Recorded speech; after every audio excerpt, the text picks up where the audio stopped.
Bonjour, je vous présente André Ouellette, qui s'occupe des déjeuners de réseautage, très engagé dans le monde du réseautage. André, je voudrais que tu livres un petit peu aux gens ta façon de penser, ta philosophie face au marketing de réseau et au réseautage. Donc, pour commencer, pourquoi tu as décidé de fonder puis de t'occuper de ces déjeuners-là? Mais premièrement, parce que les gens qui sont en affaires, souvent, les gens autrefois, ils étaient employés. Puis en tant qu'employés, c'est des bons producteurs, c'est des bons professionnels dans leur domaine, sont capables de livrer. Par contre, ce pas des gens qui ont été formés à se représenter ou à vendre le produit et pas nécessairement non plus à monter des équipes et à bâtir des équipes et à les motiver. Donc, les gens, on les met en leur demandant une commande, on leur donne une commande de performer, alors que très souvent, on ne leur fournit pas les outils pour performer. Théoriquement, on va leur donner la boîte à outils, mais on va dire voici la boîte à outils, ça toi-en. Alors que vraiment, c'est dans l'apprentissage.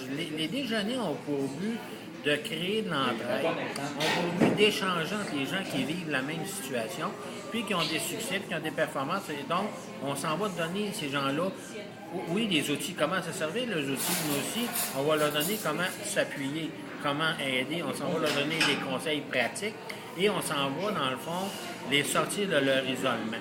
OK. Parce qu'un des problèmes, il y a au-dessus de 90 d'abandon dans le marketing de réseau. Et très souvent, c'est parce que ces gens-là se sentent tout seuls, se sentent avec un défi qui est très gros par rapport à la façon qu'ils sont outillés. Donc, on fait des déjeuners d'entraide. OK. Puis, tu as. Il y a les déjeuners, évidemment, où est-ce que les gens réseautent et s'entraident.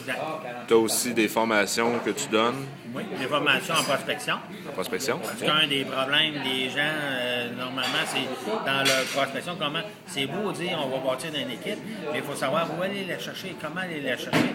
Et très souvent, encore là, les gens ont des notions de réseautage qui sont pas désuets, mais on leur donne juste une partie de la recette. Alors que la recette dans le réseautage est beaucoup où sont les groupes intéressants et comment on va faire des suivis après avoir rencontré des personnes intéressantes. Se développer un réseau de contacts, c'est comme autre chose, c'est des choses qui s'apprennent et c'est des choses qu'on peut mettre en application une fois qu'on connaît la mécanique de tisser des liens et de tisser des relations avec les gens. Parce qu'il y a faire des contacts, il y a développer des relations, qui sont deux choses complémentaires, mais une ne va pas sans l'autre, mais il faut que les gens fassent les deux. Tu parlais tout à l'heure au niveau de la vente.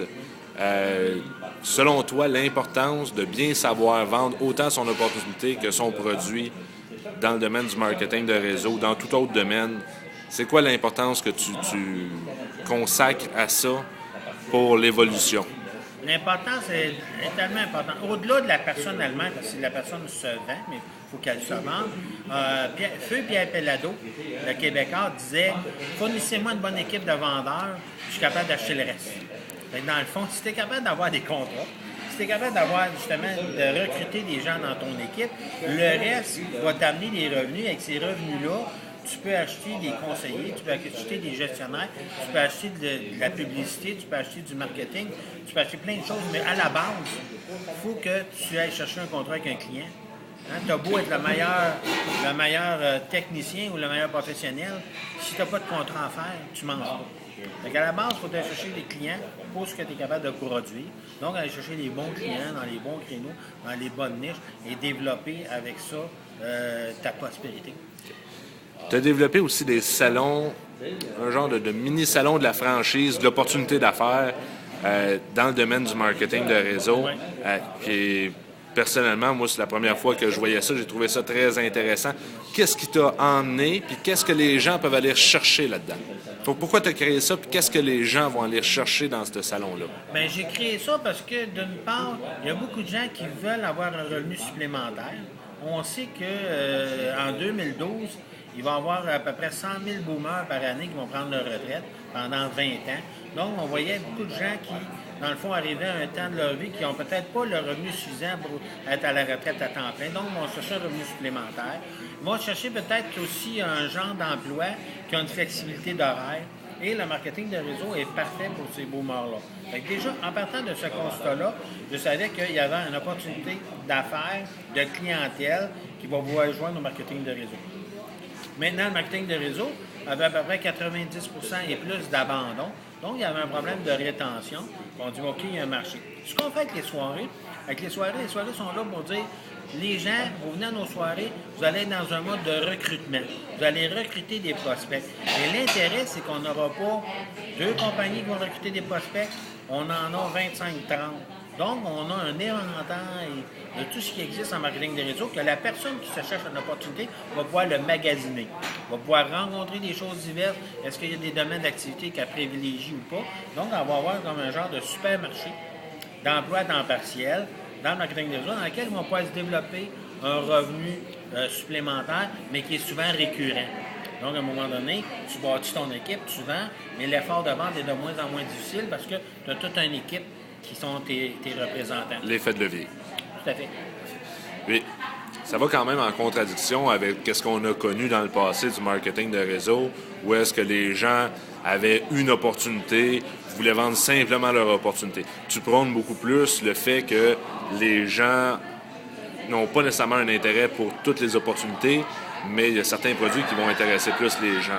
Je donne par exemple, la personne qui est plus près de la santé va choisir une opportunité qui va au niveau de la santé plutôt que la personne qui est plus technologique qui va choisir une opportunité au niveau de la technologie.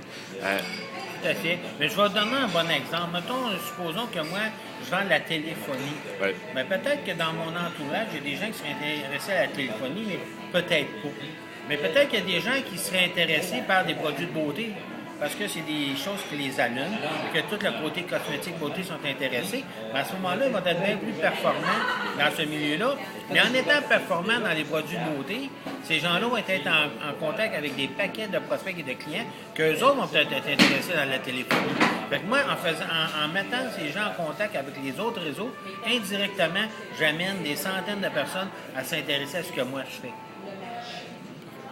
Écoute, est-ce qu'il y a d'autres choses à rajouter? Est-ce que tu as un dernier conseil pour les gens qui sont dans le domaine de la vente directe, du marketing de réseau? Oui, le conseil le plus important, c'est ouvrez vos opportunités aux plus gens possible. Ne vous refermez pas sur vos petites équipes. Collaborez avec les autres équipes. Collaborez avec les autres réseaux. L'effet d'entraînement. Si on veut juste attendre qu'on nous donne, on meurt de faim. Si on donne, tout le monde mange. Merci beaucoup, André. Ça a été super intéressant. Parfait, merci.